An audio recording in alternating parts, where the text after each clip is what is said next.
Good morning, kids, and today we're checking out a brand new video from Jordan Friends about another wait. Do you remember Godzilla the animated series? I certainly do, because when I first saw it, I loved it, and I wanted to watch every episode. Then I did. Then I was sad, because there isn't anything else to watch of it. But hey, I'm not the only one that remembers it, do I? Let's go. Wait, remember Godzilla the series? And right between the toes. Do you remember this westernized misstep? Yes. Yes, I do. Well, it's weirder. And better? I grew up a massive fan of Godzilla. From the classic original to the campy over-the-top tail-sliding action-packed era to even all forms of the newest Gravity-defying iterations dropkick. of the King of Monsters, like Shin Godzilla, the new Americanized Monsterverse, and the anime. But there was a moment back in the 90s wherein which we all gave this guy and this guy the full keys to the monster kingdom in making Godzilla completely mainstream outside of Japan. They redesigned the iconic looks of Godzilla into more of an amalgamation of different dinosaurs, mainly modeled after a velociraptor, but all stemming from an iguana. Yep, Just like iguana. me, I think they were watching just a little too much Jurassic Park. All this action Oh yeah, here maybe a for the bit too first much. time. One of the coolest and most exciting teaser trailers of all time. Anticipation is building. Matthew Broderick, OMG, what is going to happen next? The movie sucked. Flat out, pure botched garbage. But that doesn't mean Yeah, not a lot of people are like the, Godzilla, American Godzilla, when it first came out. It's kind of bad to them. Now, me, it's not too bad. I mostly just like the giant monster. I love it any less. It's garbage, but it's good garbage. It was so bad Exactly. that even Toho, the creators of Godzilla, said, and I'm sorry for paraphrasing, this whack. They denounced this iteration of Godzilla and downgraded him to just Zilla, and then brutally killed him off in Australia in Godzilla Final Wars. Yeah. Literally. Tail smack and then atomic breath, and that's it.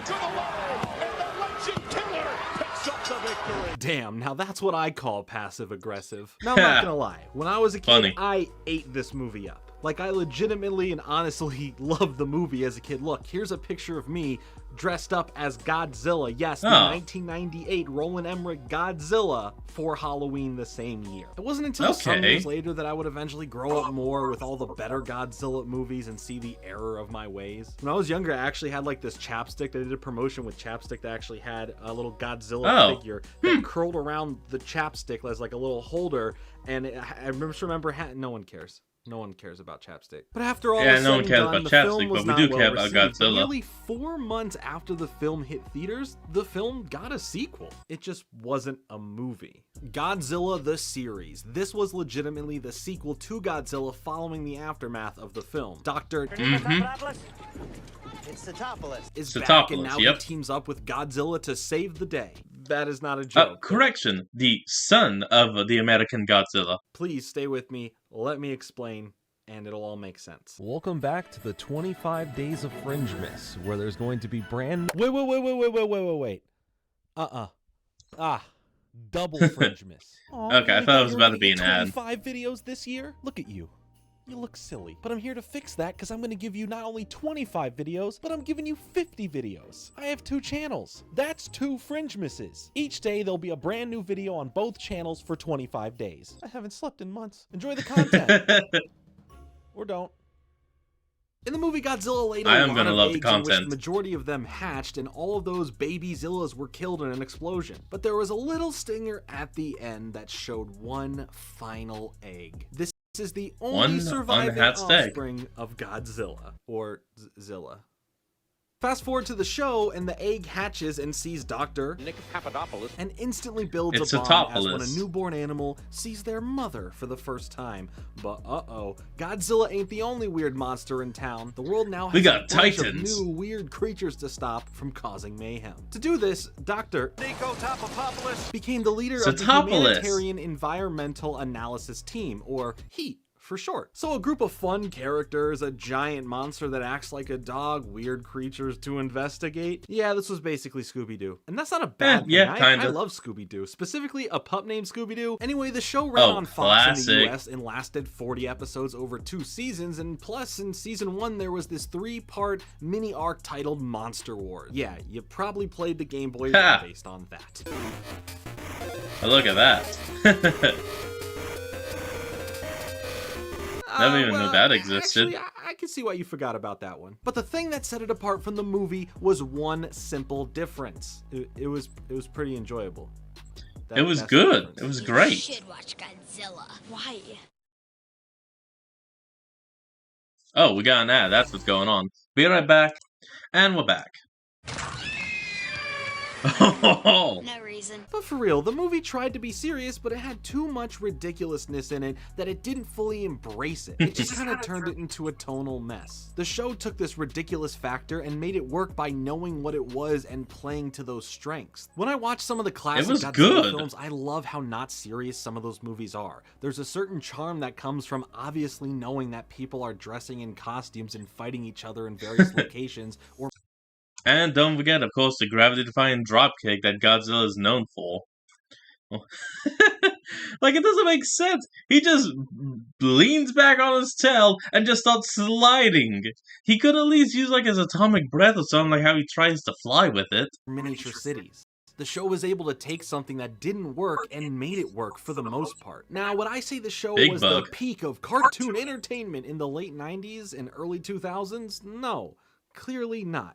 That belongs to the Dumb and Dumber cartoon. But it came at a time where so many movies would have a spin-off or continuing I didn't know series, that. which would have a 50-50 chance of actually being somewhat decent. And trust me, I have plenty more of those to go through aside from just Godzilla the series. A lot. But let's get into the show itself. It starts out as a 2-part episode special that takes place and reenacts the ending events of the film itself, leading the hold on. The graphics are so bad. Let me see if I can improve them at all. Hold on. Harry and Doctor. Nope, still terrible. To go and double check that there are no more eggs left from Godzilla. After a while of searching and one collapsed ceiling later,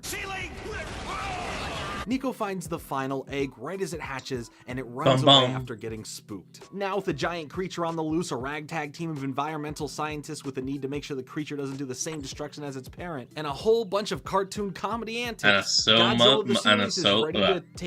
much more. Press for, I have no idea what to say. It's the show, that's what happens. That's the start of it. There's the start, now we're continuing from there. Everything there is now post that event. You got it? Okay. Okay, moving on. I don't get it. Cut to Jamaica, where some new sea creature starts terrorizing beachgoers. And while we wait to see what that is, some time has passed from when the egg hatched into the new young Godzilla that we see now is a lot more grown, and it actually recognizes the doc as its mother, essentially? Mother, father. You are not.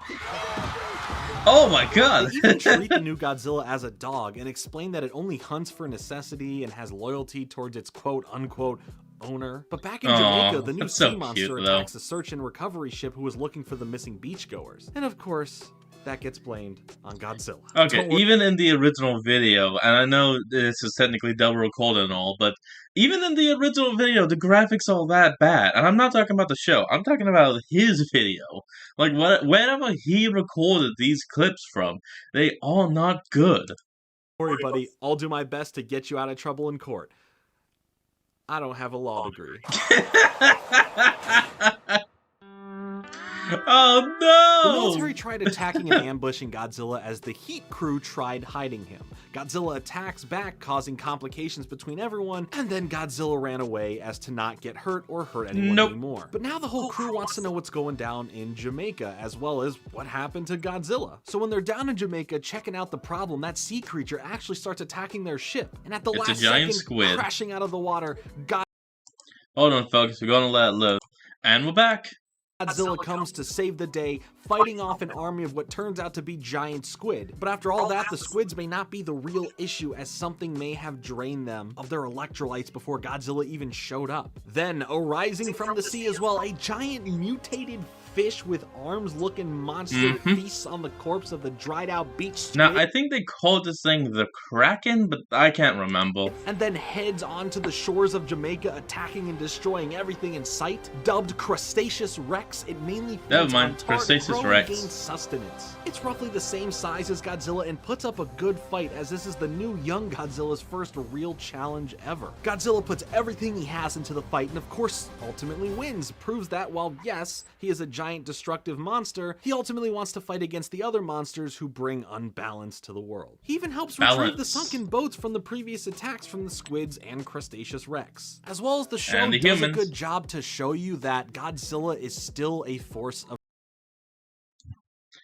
I think he was about to say a force of good. I don't know why it's taken so long to load this. Let me just put this back on auto.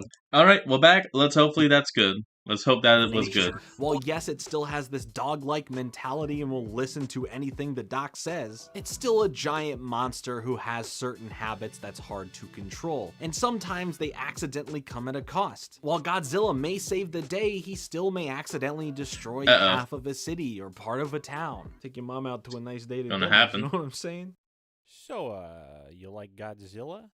I gotta go. And one thing the movie got very wrong was the character of Godzilla itself, as Godzilla was basically a monster set on just messing some things up around the city, compared to who Godzilla is portrayed as in the majority of his other films. Not necessarily a hero, but a monster to help keep balance in a world against the other monsters. That's all he seeks. In the movie, Godzilla just kind of runs around town fighting like helicopters, and then he fights some army people. Yeah. And then he fights some army people. And then Matthew Broderick saves the day. And that's there's what a the whole show lot of attempts fish. at fixing and gets right. The military agrees to let Godzilla go secretly back with Dr. Satopolis, and would now be called upon to help out when more creatures rise up in different parts of the world. Actually Spoiler got it. alert, that's literally every episode, my guy. There is an impressive number of creatures with cool and unique designs within the show. That guy was Shout eaten. out to the website, Never mind. theamericangodzillafandom.com, for not only having a lot of interesting details about the movie and the show, plus much more,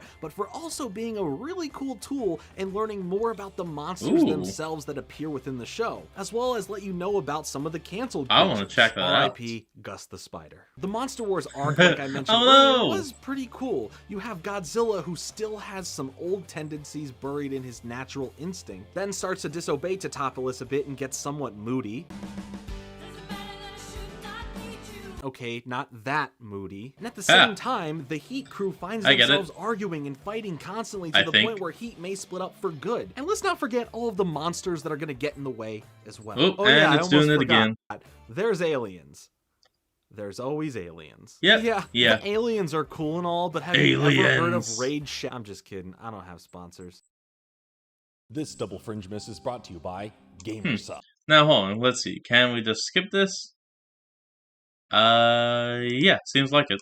Did find weird in the show was the changing of characters from the movie. Matthew Broderick brought a cautious but curious, nerdy earthworm scientist who was never trying to play a hero to fruition. Then the show, however, turns his character into the action hero that we didn't deserve, or maybe never even needed, putting himself and his team in danger constantly, making less calculated decisions, and just look at him. This is a hip, young, well-defined jawline hero and not Ferris Bueller with a funny name. It's the topless. Jean Reno's French he got character the name from the movie has a replacement as well, Monique Dupree, another agent of DGSE sent in to take down Godzilla but ends up being a part of the team and working alongside of him. Some people come back from the film to voice their characters though, which is cool, like Kevin Dunn, who plays Hicks, and Michael Lerner, who plays the Mayor Ebert. No correlation at all to Roger Ebert or anything.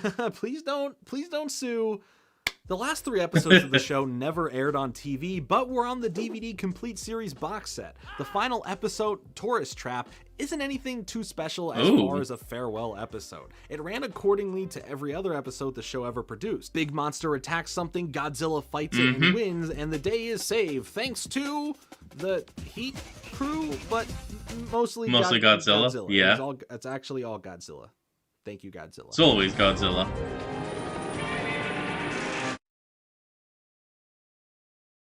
Oh, and I guess that may have been the end of it. Though I'm not sure because of the way ads work. We'll be right back. Okay, we're back. Let's try and end this. Finish this. Whatever.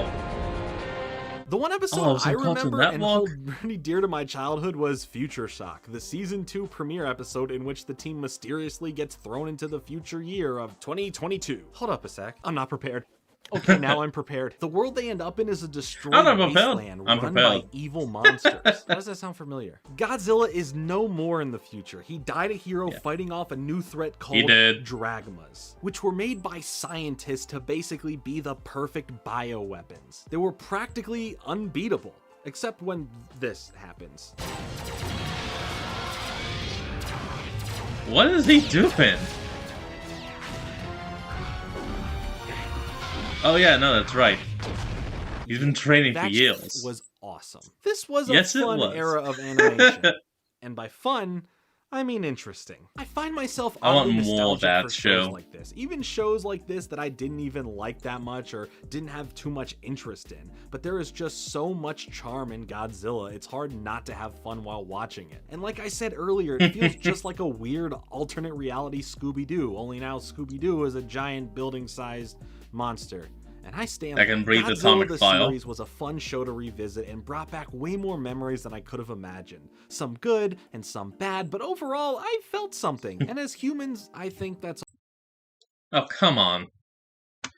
Well, you know, I think he's about to give the ending anyway, so I'm gonna go ahead and do mine because we're all sick and tired of this happening every 5 seconds, so... Alright. I thank you all for joining today's episode. Remember to like, comment, and subscribe for more. Link to the original will be in the description below. And I'll see all you folks next time when we flick on. Peace out.